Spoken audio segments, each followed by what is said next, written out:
What's up, mga kasangkayan? Kamusta ang buhay-buhay? For today's video, magka-car maintenance po tayo.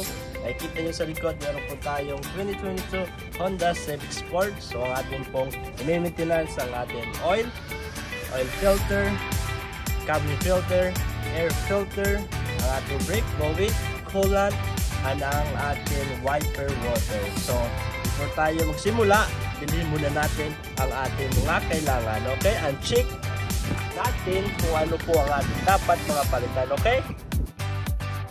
Whoops! Na-check ko na pala kanina. So, ang ating papalitan, ang ating oil filter, engine oil, ang ating cabin filter, at ang ating air filter, alright? So, ating gagawin yan ngayon mismo, kahit malamig ang panahon, nasa mga 30 to 30 below ang ating temperature ngayong araw, pero gagawin pa rin natin ngayon kasi ang mahal magpaayos na lang. So sinsalam na po natin mga kasangkayan kung anong ating kailangan para sa ating maintenance, sabay-sakay, start ang sasakyan kasi pupunta po tayo kung saan ako bumibili ng ating mga kinakailangan para po sa ating maintenance. So dito po ako bumibili sa Super Center Walmart na kung saan isa po ito sa pinakamalaking market dito sa Amerika at halos lahat nandito na po. So ito po ang kanilang entrance, automatic, pneumatic, at dito po ang kanilang auto section na kung saan dito po iba't ibang klaseng mga oil na kakailanganin mo. So ang ating kailangan po dito is 0W20. Ito po ang aking car oil type na fit po sa aking engine. So ito po ang ginagamit ko, ang Valvoline, na kung saan isa ito sa pinaka the best para po sa mga Honda at isa po ito sa recommended ng iba't ibang tao. So ito, kunin na natin, sakay sa cart at kuha rin po tayo ng ating oil filter kasi every time na magpapalit po tayo ng oil sa ating sasakyan, sinasabay ko po itong oil filter para malinis at swabe ang ating engine. At kuha na rin po tayo ng ating cabin filter kasi matagal-tagal na rin na wala akong palit-palit ng ating cabin filter. So nandito na nga tayo mga kasangkayan, magpapalit na tayo ng ating mga dapat palitan sa aking sasakyan. Buksan natin ang hood, kabit natin ang stand ng maayos kasi po pag hindi natin yan kinabit ng maayos, yan po ay maaring kumalas gaya ng pagkalas niya sa iyo. Buwa it! So tuloy po tayo mga kasangkayan, mag-check po tayo muna ng ating air filter. Kung makikita nyo mga kasangkayan, sobrang dumi at itim na rin po. So parang ilang years natin yung hindi natin napalitan. Pero actually mga kasangkayan, kapapalit ko lang yan last year. So check muna tayo ng ating brake fluid. Yan po ang brake fluid na kung saan okay pa. At pupunta po tayo sa ating water wiper. Yan po ang water wiper natin mga kasangkayan. Medyo low level na po siya. Check rin po natin ang ating coolant. Ito nga po mga kasangkayan ng ating kailangan, ang oil filter, cabin filter, air filter, oil, at tools na ating gagamitin. Unang gagawin ko po mga kasangkayan ay magpapalit po ako ng oil.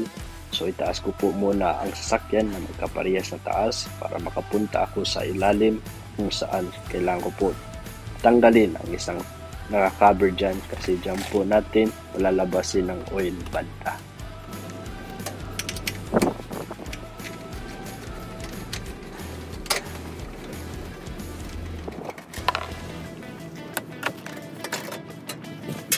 Tapos natin tanggalin ang cover mga kasangkayan. So dyan po natin i-unscrew yan kasi dyan po natin palalabasin ang oil na yan. Makikita nyo po medyo tight po ang aking space. Nahihirapan ako magtanggal ng screw na yan.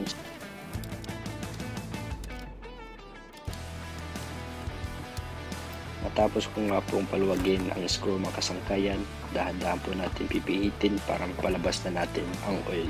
At sa pagpalabas naman po ng oil mga kasangkayan, meron po yan technique para hindi po kumalat sa kamay nyo at sa damit nyo.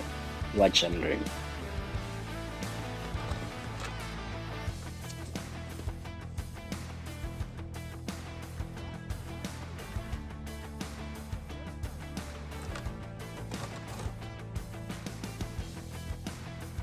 Matapos ko nga pong palabasin ng oil, punta na po tayo sa ating oil filter. At ito rin po mga kasangkayan, dahan-dahan ko po rin pinihit palabasin ng oil na hindi magkalat sa ating damit.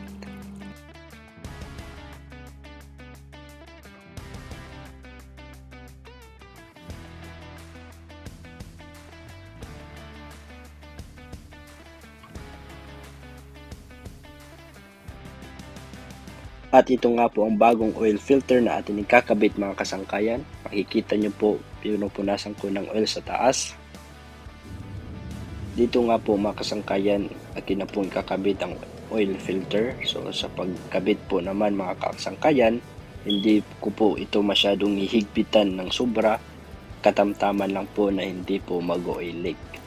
Kasi pag nahigpitan ko po ng sobra, ito po ay mahirap tanggalin sa susunod. Punasan natin ang paligid niya upang malaman natin kung mayroon pong oil leak. Dito naman po na part mga kasangkayan, akin na po ilalagay ang bagong oil natin na C0W20 na Valvoline.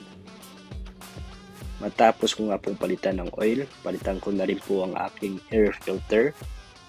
Sobrang dumi at itim talaga mga kasangkayan, so isa ito sa importante na dapat natin i-check at palitan. Kasi ito po ay maaring mag-cause ng engine problem. Ipakita ko sa inyo mga kasangkayan ang bago at ang luma. Nakita mo talaga na dapat na talagang palitan mga kasangkayan. Check natin at ikbitan natin ang ating cabin filter.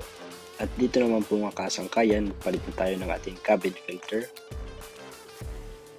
Makita rin nyo po mga kasangkayan na madumi rin talaga ang aking cabin filter. Dito naman po na part mga kasangkayan, medyo nalito po ako kung saan dito ang airflow. Mabuti na lang meron silang nilagay na instruction sa mismong cabin filter. At dito rin po medyo nahirapan ako magkabit ng cover. So far, so good, nakabit ko ng maayos. So yun na nga guys, mga kasangkayan, natapos na tayo sa ating pag-maintenance ng ating sasakyan. So ang ating pinalitan, ang ating oil, tsaka ang ating oil filter, ang ating air filter, tsaka ang ating cabin filter. So yun lahat. So far ang ating brake fluid, coolant is okay pa. Ang ating water for the wiper, okay pa naman, pero kailangan na rin dagdagan siya. So guys, thank you for your watching. God bless.